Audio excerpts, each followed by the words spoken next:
如果你朋友最近也方便的不太方便，那不如请他吃一份印度非常方便的便饭，不仅在视觉上能给人方便，制作过程还十分方便，也就是吃完的顾客会很难控制住局面。你可以不吃，但一定要请你朋友吃。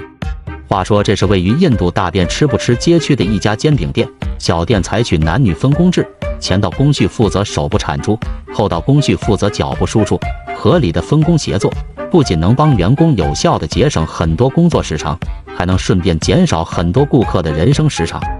对于一份上等的煎饼来说，调味料的配比还是很关键的。老板一般会将鹰嘴豆粉和孜然粉、姜黄粉、玛莎拉粉、盐巴、香菜粉、辣椒粉按照一笔随便的科学配比准备好，接着来上一碗混着指甲油的92号花生油。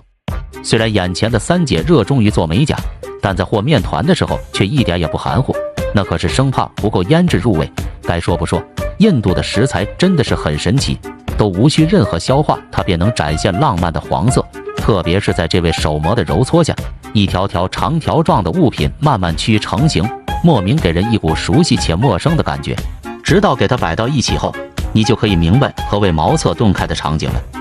由于店内空间狭小，老板娘一般会将面糊放在后院切割，一方面是为了方便，当然另一方面也主要是因为味道实在不方便。最后就是用擀面杖将其擀成饼状后，就可以放到平锅上面煎制，只需2分半钟，这么一份外焦里糊的煎饼就算大功告成了。